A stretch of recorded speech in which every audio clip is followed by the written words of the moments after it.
ট্যাংরা কাণ্ডের পর হালতুতে একই ঘটনার পুনরাবৃত্তি, একই পরিবারের সদস্যদের রহস্য মৃত্যুর অভিযোগ। ট্যাংরা কাণ্ডের ছায়া এবার হালতুতে।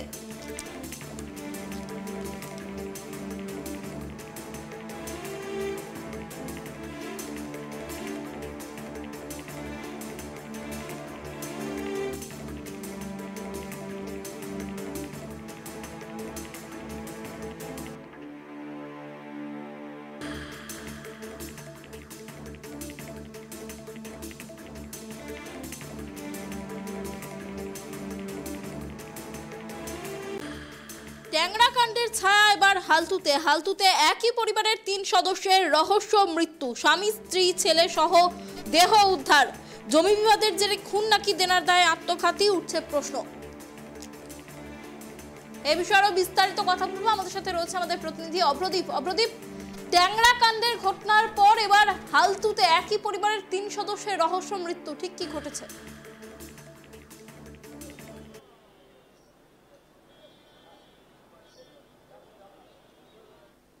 আপনাদের আরো একবার জানিয়ে রাখি যে গুরুত্বপূর্ণ খবরের দিকে আমাদের নজর থাকবে। ট্যাংরা কাণ্ডের ছায়া এবার হালতুতে। হালতুতে একই পরিবারের 3 জনের রহস্য মৃত্যু, স্বামী স্ত্রী ছেলের দেহ উদ্ধার। জমি বিবাদের জের নাকি দেনার দায়ে আত্মঘাতী হয়েছে পরিবার, উঠছে প্রশ্ন। ট্যাংরা কাণ্ডের পর এবার হালতু কাণ্ডে ঘনাচ্ছে রহস্য। আপনাদের আরো একবার জানিয়ে রাখি, ট্যাংরা কাণ্ডের পর এবার হালতুতে একই পরিবারের 3 সদস্যের দেহ উদ্ধার। স্বামী স্ত্রী ছেলে সহ 3 জনের দেহ উদ্ধার হয়েছে। জমি বিবাদের জেরে খুন নাকি দেনার দায়ে আত্মঘাতী, সেই বিষয়েই রহস্য ঘনাচ্ছে। এই বিষয়ে আরো বিস্তারিত কথা বলবো, আমাদের সাথে রয়েছে আমাদের প্রতিনিধি অভ্রদীপ। অভ্রদীপ, দেখো যেমনটা জানা যাচ্ছে, ট্যাংরা কাণ্ডের পর এবার হালতুতে একই পরিবারের 3 সদস্যের রহস্য মৃত্যু, কি ঘটেছে?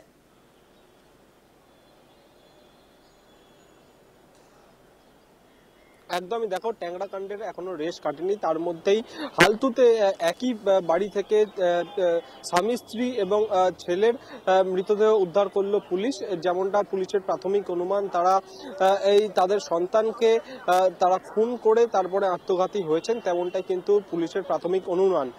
এই 3টি দেহকে উদ্ধার করে পুলিশ ইতিমধ্যেই ময়নাতদন্তের জন্য পাঠিয়েছে। তোমাকে বলে রাখবো যে এই ঘটনার পরিপ্রেক্ষিতে যে 3 জনের দেহ পাওয়া গিয়েছে, বছর 40-এর সোমনাথ রায়, বছর 35-এর সুমিত্রা রায় এবং 2.5 বছরের ছেলে রুদ্রনীল রায়, এই 3 জনের দেহ কিন্তু উদ্ধার করা হয়েছে। এবং তার পাশাপাশি এই দেহের পাশ থেকে একটি সুইসাইড নোট উদ্ধার করা হয়েছে, যে সুইসাইড নোট থেকে মামা, মাসি এবং মামির কে এই 3 জনকে পুলিশের তরফে প্রাথমিকভাবে আটক করা হয়েছে। যেমনটা জানা যাচ্ছে যে পারিবারিক বিবাদের জেরেই কিন্তু এই 3 জন আত্মঘাতী হয়েছেন। এবং তার পাশাপাশি তোমাকে বলে রাখবো যে তার মামা প্রদীপ ঘোষাল, মামি নীলিমা ঘোষাল, এই 2 জনের নাম উল্লেখ রয়েছে। তার পাশাপাশি তার মামিকেও কিন্তু দায়ী করা হয়েছে তাদের এই আত্মঘাতী হওয়ার পেছনে। এবং ঠিক কী কারণে তাদের মৃত্যু হলো,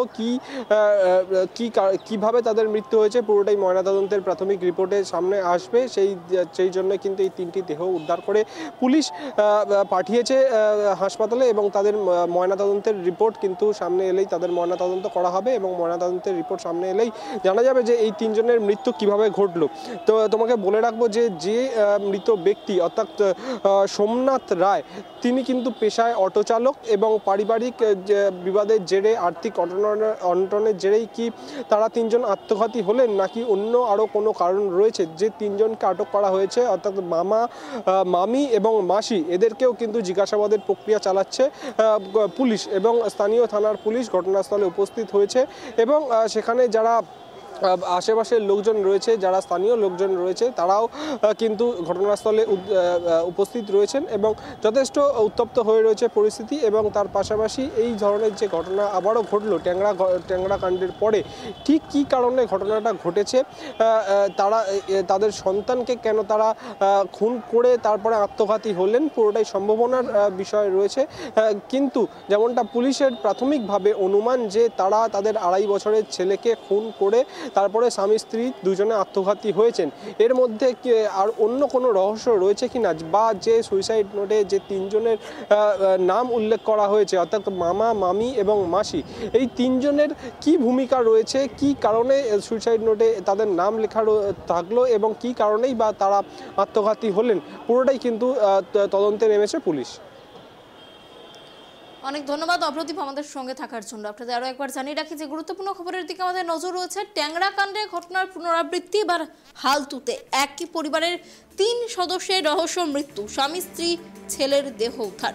জমি বিবাদের জের নাকি খুনের দিনার দায়ে এই আত্মঘাতী হওয়ার ঘটনা, সেই নিয়ে ঘনাচ্ছে রহস্য। একটি সুইসাইড নোট উদ্ধার হয়েছে এবং সেই সুইসাইড নোটে যেমনটা জানা যাচ্ছে সেখানে মামা, মামি এবং এক মাসির নামের কথা উল্লেখ করা হয়েছে। তাদের কি ভূমিকা রয়েছে এই মৃত্যুর পেছনে খতিয়ে দেখছে পুলিশ।